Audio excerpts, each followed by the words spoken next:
Review for the Batman 2022, directed by Matt Reeves. So this is a movie I saw in the theater. Um, I I like Matt Reeves as a director, and I was kind of excited for this movie. I thought it looked pretty good. When they said Robert Pattinson as Batman, Bruce Wayne, I don't know, wasn't crazy about it, but because he's in Twilight and stuff, but I saw him in some other movies, and he's a decent actor, so you shouldn't really just judge him on Twilight. And yeah, overall, I think he's a pretty good Bruce Wayne. I'd say he's a better Batman than he is Bruce Wayne. So, but he's pretty good. I think the movie shot very well. I think it's beautifully shot. It's too long. It's almost 3 hours long. I mean, you could easily cut 30 minutes out of the movie, I think. So that's a problem I have with it. It's too long. Um, Hopefully the next one will be maybe shorter. And I'm okay with a long movie. I just think you could cut some stuff out. Um, but yeah, and I still prefer Ben Affleck as Batman and Bruce Wayne. I think he was a very good Batman, very good Bruce Wayne, and just wasn't really given the opportunity. Um, I don't know. I've heard that they offered him a solo movie, but they wanted him to direct it, and he said he'd do it, but he didn't want to direct it. I don't know how true that is. I mean, I'm not sure why they would not let him do a movie I mean, it would be hard to direct it if you're in the suit, you know? It's like pretty legitimate reason not to want to do that. So, I don't know. Maybe WB just wanted to move on or whatever, but I do wish Ben Affleck was given his own movie. Apparently, they already had a script. It was called like Batman versus Deathstroke, I think. Um, I think there was more going on in the movie than just him and Deathstroke fighting, but yeah, I really wish we got a movie of that, but because like this like he wrote it with someone else, I think. And it was already written, and it was like a really good script. The guy who played Deathstroke was already down to do it. They're like friends because I mean he was in BVS. Not that long, not that much, but he's at the very end of the movie, and it's just that will never be done. But anyway, so I was kind of like, okay, so we got a new Batman, so you're moving on from Ben Affleck. Um, but I like the movie. Yeah, it's too long. There's definitely some cool scenes, like in the beginning when he's fighting that group of gang guys that are kind of like almost like a Joker gang. It looks like, but yeah. Let's see. So he's been Batman for a while. I like that part. There's no real reintroduction to his parents dying and all that. That's good. Um, Jeffrey Wright is a pretty good Gordon.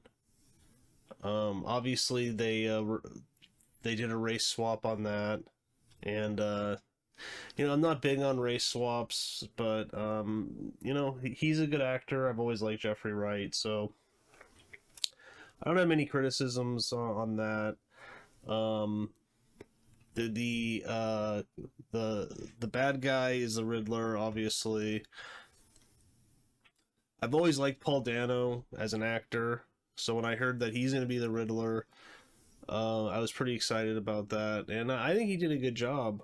Um, Andy Serkis is Alfred. He's pretty good.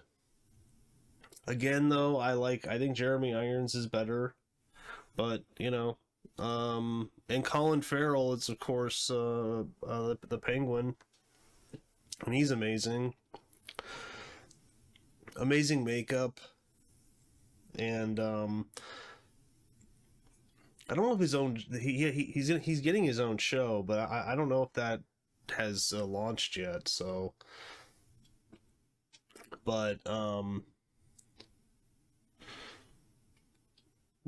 yeah, he's the Penguin, and he's pretty good. It's definitely more like the comic book than say Tim Burton's one, because in this he's like a gangster, and he's just kind of like disfigured, just kind of like what the comic book is.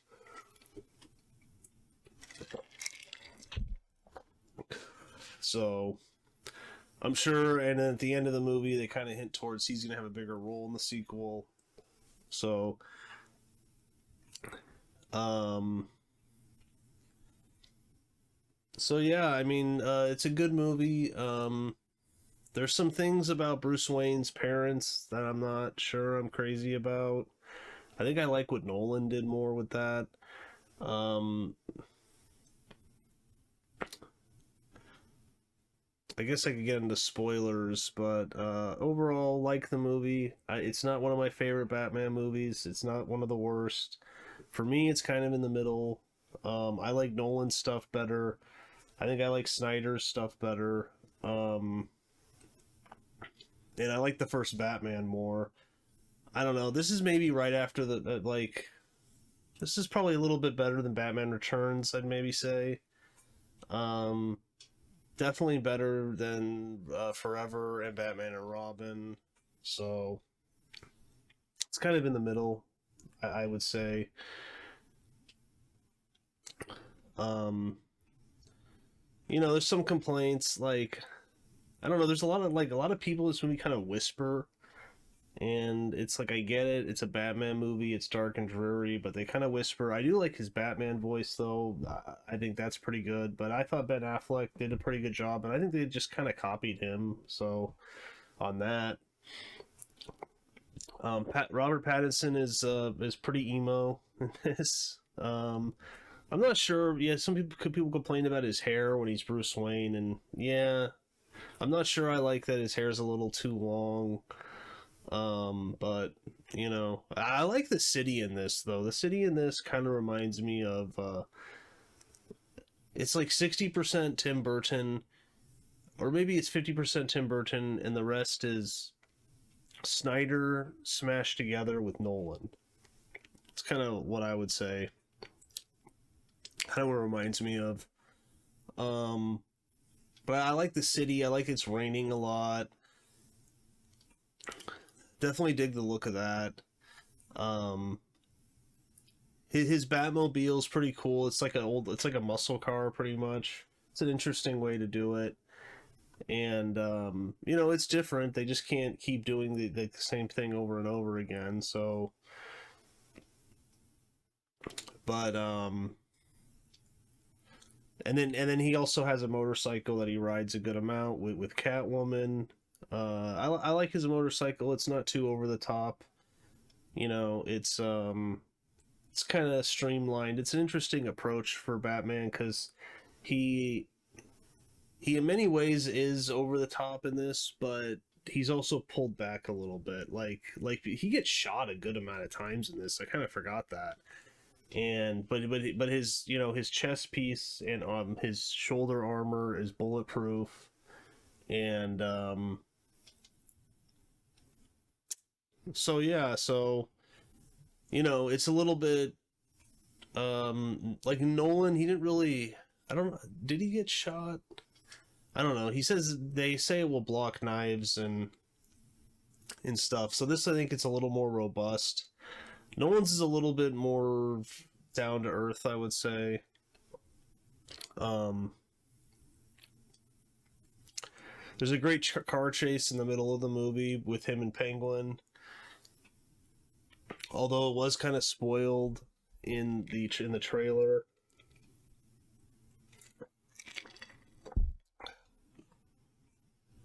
So,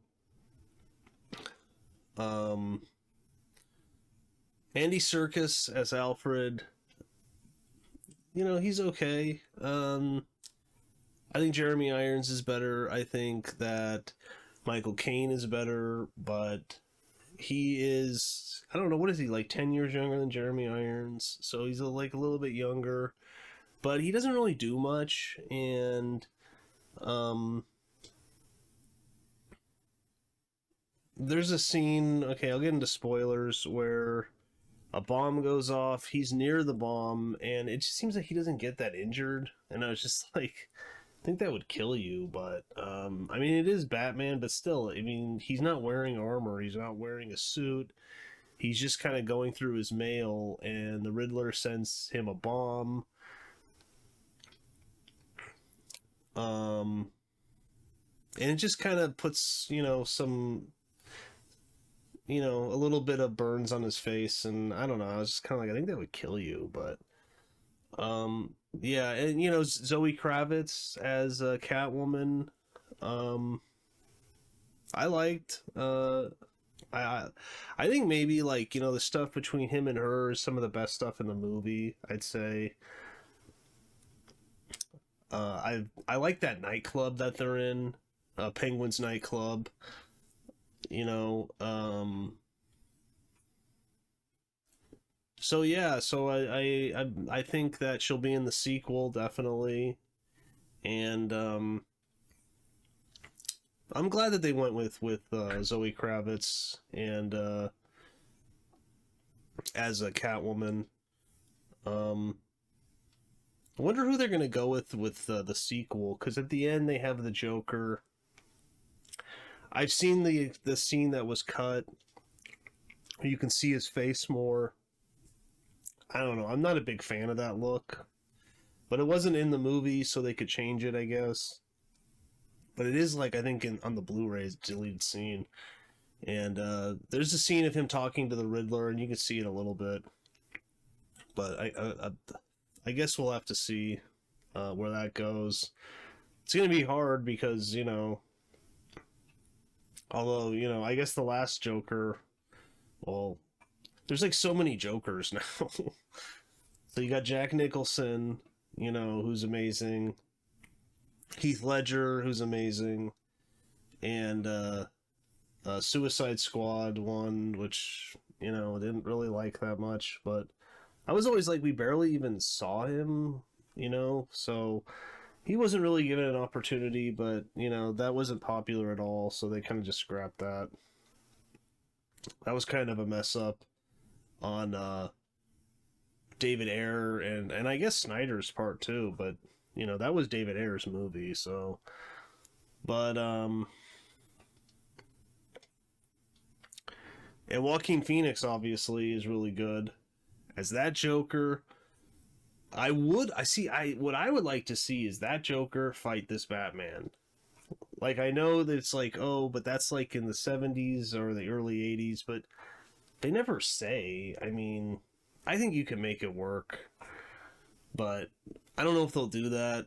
But I mean, I could see that. I could see that Joker living in this world. Um, I'd go see it, but I guess we'll see. I mean, they're making the Joker sequel now. I don't think they're making the Batman sequel right now, so. But there's like a strike going on, so I don't know.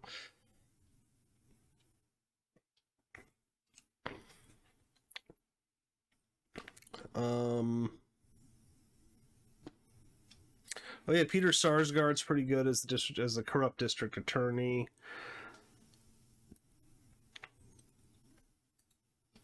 And basically, Paul Dano is basically playing like a serial killer, basically, and he's killing corrupt politicians and corrupt public servants. And I like all that. His look is a little. It's not over the top, I mean, or anything. It's definitely way different from the one in the '90s and the old show. So, but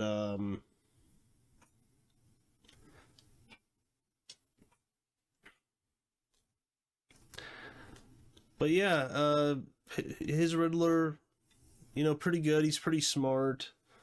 Um, he kind of ends up wanting to get caught because then a bunch of bombs go off and the city's flooded, which I liked all that. But, criticism is Batman really doesn't solve that.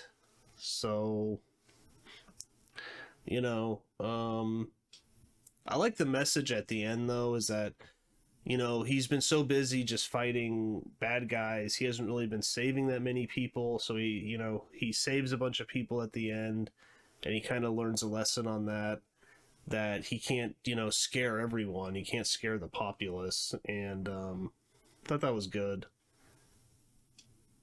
But definitely some of this movie also kind of reminds me of the Arkham games. I'd say. Like there's this scene when he's in the police station. I really like all that scene, and then he escapes. That kind of reminds me of the Arkham games. And there's a scene when he's in Arkham Asylum with the Riddler. There's just a number of parts that definitely remind me of the Arkham games, which is a good thing, I think.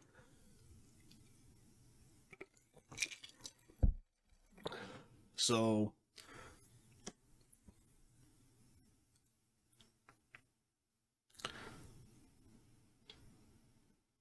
and Bill Finger finally is in the credits. So I think that started with, was that BVS?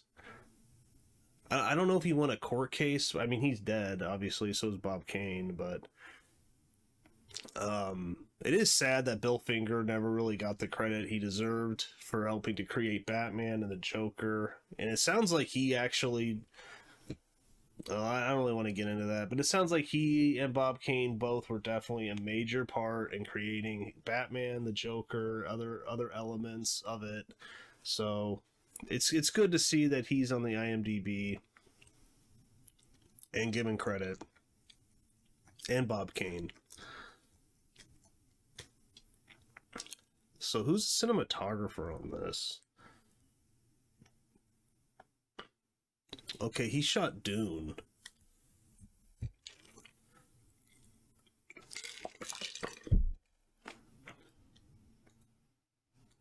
Okay, he shot Dune, Rogue One, A Star Wars Story, The Batman, Zero Dark 30. Oh, the creator. I kind of want to see that too.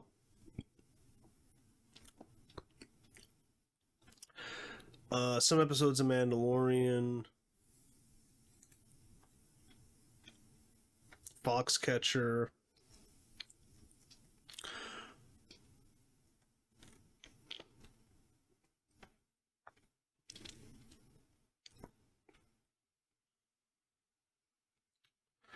Let Me In, but that's Matt Reeves, right?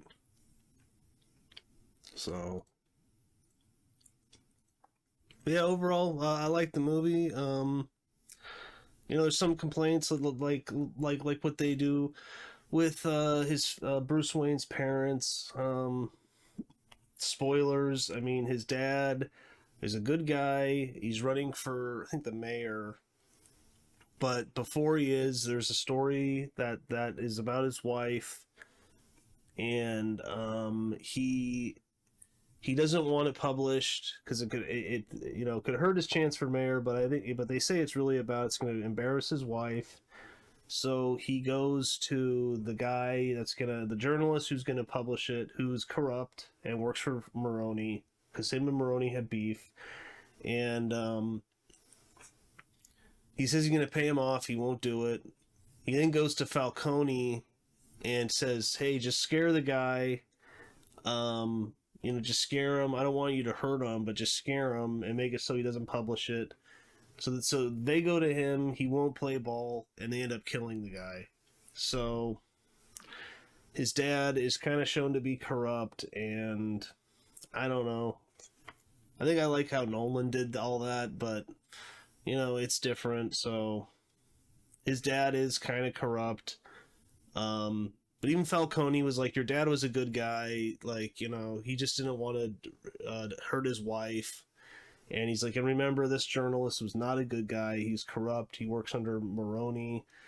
You know, I mean, he's a gangster, but you know, Falcone's a gangster. So I don't know. And of course, Falcone would want to do it because then he could have dirt on him.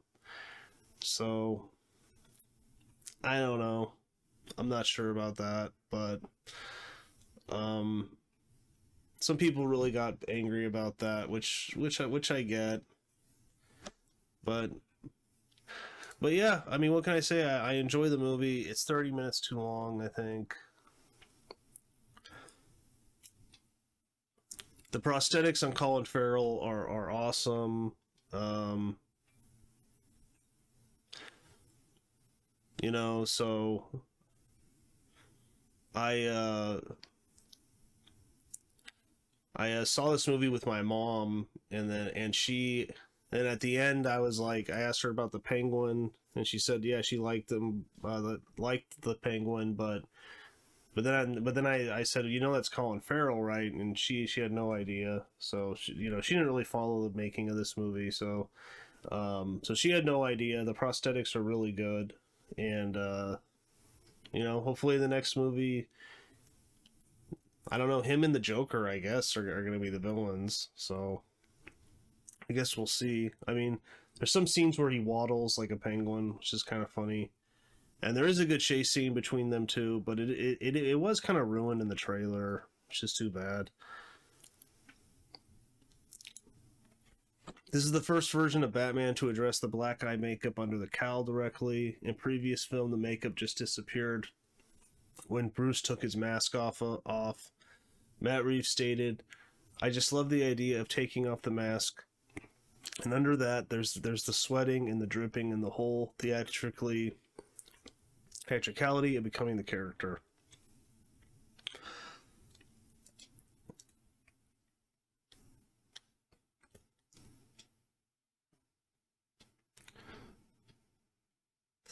Zoe Kravitz and Robert Pattinson received the same advice from the predecessors in the role, Michelle Pfeiffer and Christian Bale. Make sure you can go to the bathroom while in the costume. Robert Pattinson's Bruce Wayne is partially inspired by Kurt Cobain. Writer-director Matt Reeves was listening to Nirvana when he wrote the first act with Pattinson in mind. Reeves stated, "That's when it came to me that rather than make Bruce Wayne the Playboy version we've seen before, there's another version who had gone through a great tragedy and became a recluse. Kurt Cobain had a relationship with fame where being famous was not his goal. He loved music, but the idea of being famous for the music was a double-edged sword for him." Okay. I'm not sure about that really, but okay, Matt Reeves. When I think of Bruce Wayne, I don't think of Kurt Cobain. So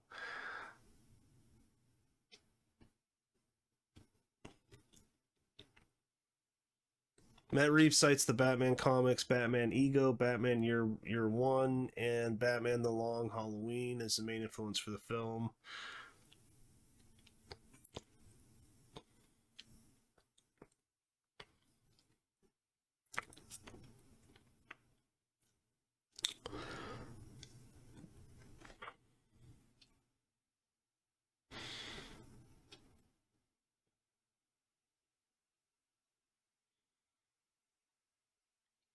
Oh yeah, Robert Pattinson auditioned for the Batman using Val Kilmer's original Batman suit from Batman Forever.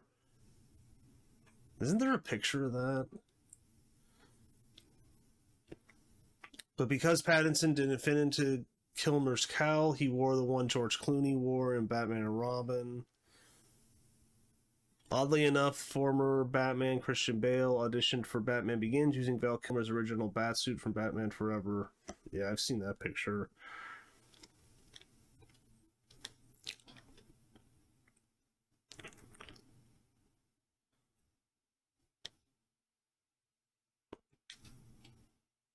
At one point in the movie, Falcone refers to the Batman as Zorro. In many versions of Batman's origin, the Wayne family was leaving a theater showing of Zorro when they were murdered. Zorro was acknowledged as Bob Kane and Bill Finger as one of the main influences for Batman. When Ben Affleck was set to star and direct, the villain of the film would have been Deathstroke. Yeah, that's what I was saying. Played by Joe Manganiello, and the screenplay would have been prominently featured Arkham Asylum. Matt Reeves had actually enjoyed the original script that Ben Affleck had been preparing, comparing it to a James Bond film. However, he opted not to use it as he wanted to make a more noir, detective-driven story and bring his own completely new version to life. And yeah, there's some good detective stuff in this too with Batman. So I like that because that's kind of been downplayed a little bit in the past. But I mean, it's in the Nolan movies, and you know Ben Affleck does it too. But um, you know he is the world's greatest detective. So, but I understand he didn't want to use Ben Affleck's script. I mean, you know, he's like it was a good script. I just want to do my own thing. I get that.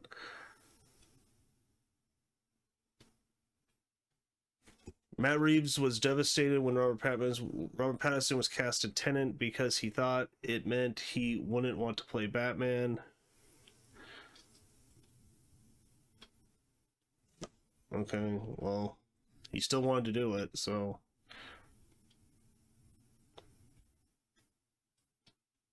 The movie's working title was Vengeance. Purely by coincidence, that became the official title of another release that year. I've never heard of that or seen it. Oh yeah, that's BJ Novak's movie. Okay.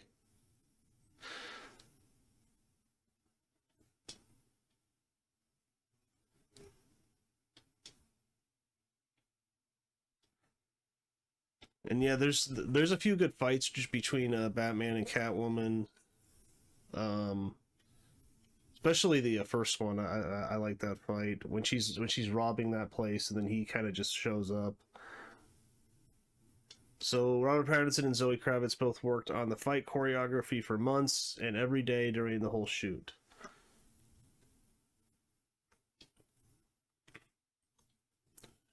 Due to being so impressed with Paul Dano's performance as the Riddler, DC Comics tapped the actor to write a 6-issue bi-monthly series based on the version of the character called Riddler Year One for their DC Black Label. Oh, that's cool. Jonah Hill was approached for the role of the Batman, but turned down the offer due to disagreements over the character. It was also rumored that Hill wanted to portray the Riddler instead. Okay, so he was approached for the Penguin.